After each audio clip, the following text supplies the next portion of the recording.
usisubirie mtu aweze kukwambia chochote ili uweze kuamini kile ambacho unachokifanya au kuhisi chochote kutokana na wao, kama hizo hasad na nini, kwa sababu hivyo vitu vipo tu na ni vipo kwa ajili yetu.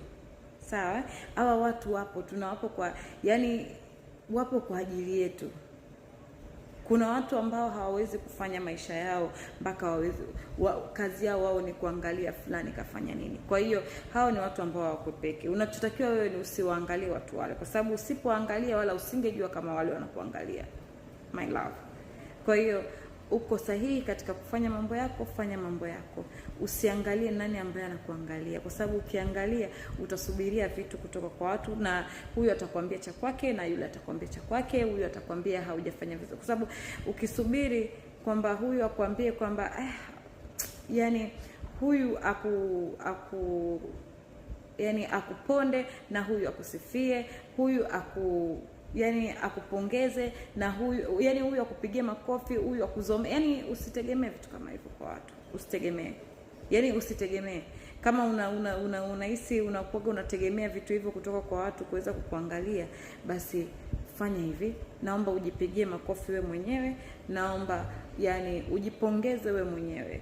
Kama inawezekana kufanyika hivyo, fanya we mwenyewe, na usisubiri fulani au mtu yoyote aweze kukufanyia hivyo vitu ili uone kwamba upo sahihi na upo katika njia sahihi ya pale unapoelekea. Sawa? Hata kama ni kujikosoa, hebu jikosoe mwenyewe. Kama ni kujizomea, jizomee we mwenyewe. Hivyo vitu kila kitu, kwa sababu wewe unaweza hivyo ambavyo unavyohisi kwamba watu hatujakamilika. Sasa katika hayo makamilifu na mapungufu, hebu jikosoe wewe mwenyewe na ujipongeze wewe mwenyewe, kwa sababu hakuna mtu atakayeona pungufu lako kama wewe mwenyewe hujaliona.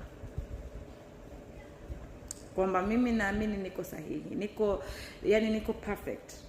Mungu hajanikosea na hajakosea sehemu, my love. Kwa hicho ambacho mimi nachokiona, hiyo ni private. Usitaki mtu ajue, au wale watu wa nje wajue kabisa wewe una pungufu fulani. Na inawezekana ni kweli una mapungufu, kwa sababu unasubiria mtu aweze kukwambia kitu fulani kwamba hiki kiko sawa au hiki kiko sawa.